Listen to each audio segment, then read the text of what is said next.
Hello friend, नमस्कार। जैसा कि आप लोगों को पता है कि अभी क्रेडिट कार्ड का यूज का प्रचलन स्टार्ट हो गया है।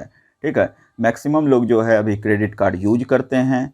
क्रेडिट कार्ड जब आप यूज करते हैं तो आपको हर एक मंथ लास्ट में जो है एक बिल दिया जाता है। जितना भी शॉपिंग आप पूरे मंथ करते हैं उसका बिल आपको जो है एक डेट को इशू किया जाता है।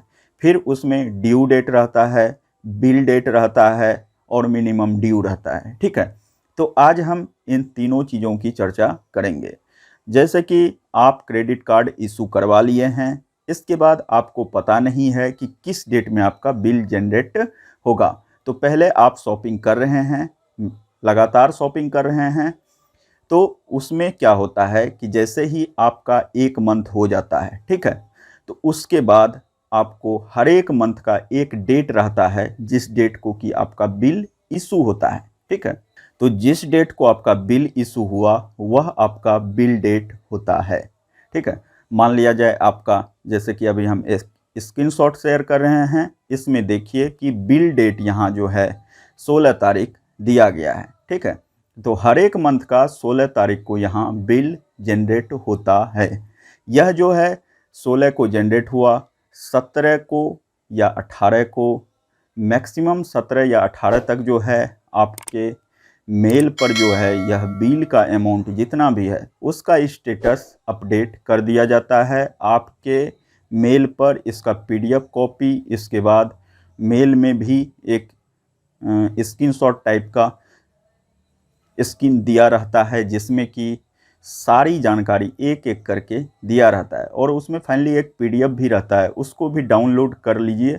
और वहाँ से आपको जैसे जैसे आप शॉपिंग किए हैं प्रत्येक मंथ में जिस तारीख को जितना शॉपिंग किए हैं उसका डिटेल्स उसमें एक एक करके आपको दिखाई देगा। तो क्या होता है, जब आप पूरे मंथ शॉपिंग करते हैं तो एक डेट को जो है दूसरे मंथ के एक डेट को आपका बिल जनरेट होता है और वही बिल डेट होता है। ठीक है, और इसके बाद है ड्यू डेट की बात।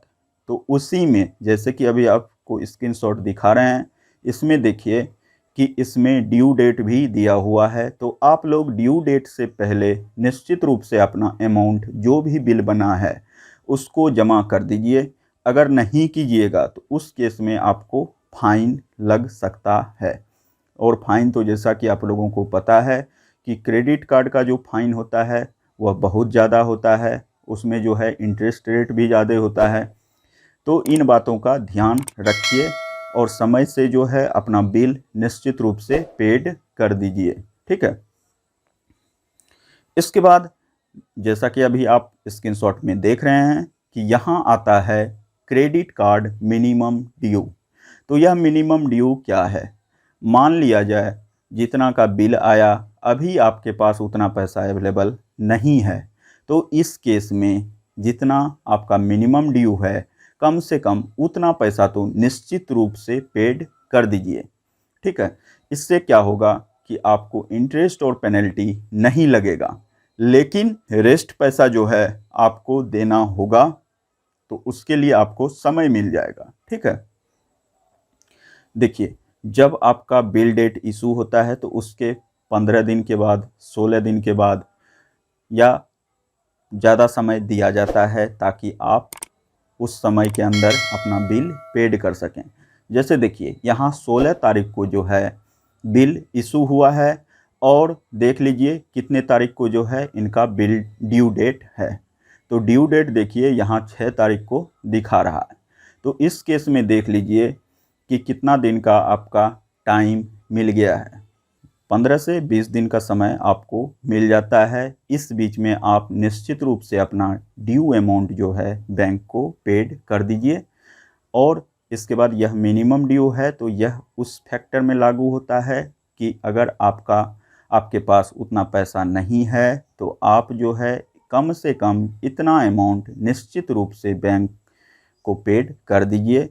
यह जो है पेड आप ऑनलाइन तरीके से कर सकते हैं, क्रेड ऐप एक है वहाँ जाके भी कर सकते हैं, पेटीएम में भी यह सुविधा दी गई है, इसके बाद फ़ोनपे में भी सुविधा दी गई है। तो अलग अलग माध्यम से आप लोग कर सकते हैं पेड, बैंक जाके भी जमा कर सकते हैं।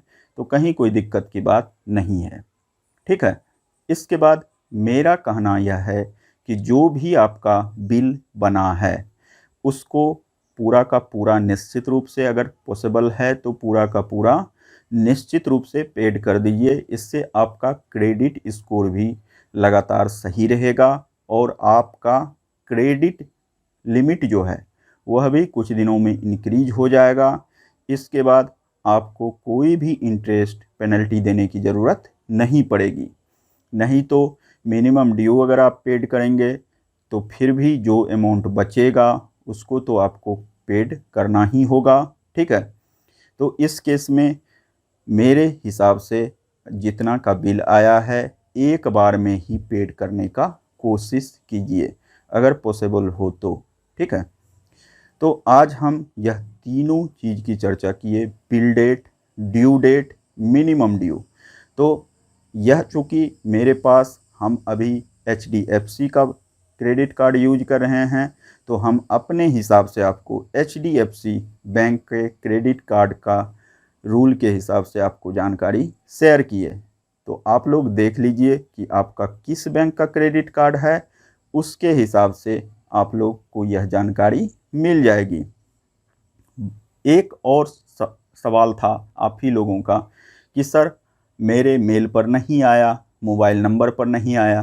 तो देखिए एक्चुअली क्या होता है, जिस समय आप अकाउंट ओपन करवा रहे हैं उस समय यह ध्यान दीजिए कि जो मोबाइल नंबर आप वहां दे रहे हैं, बैंक में सबमिट कर रहे हैं, वह मोबाइल नंबर जो है एक्टिव रहना चाहिए। अगर उसमें आप रिचार्ज नहीं करवाए हैं तो रिचार्ज करवा लीजिए, क्योंकि रिचार्ज नहीं होने के केस में भी मैसेज की सुविधा समाप्त हो जाती है।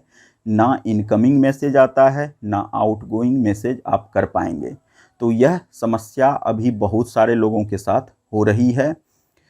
और मेल आईडी निश्चित रूप से जब भी आप अपना अकाउंट ओपन करवा रहे हैं तो मेल आईडी निश्चित रूप से दीजिए, क्योंकि मेल पर आपको लगातार अभी जानकारी मिल रही है। ठीक है। तो यह वीडियो आपको कैसा लगा निश्चित रूप से कमेंट में बताइएगा।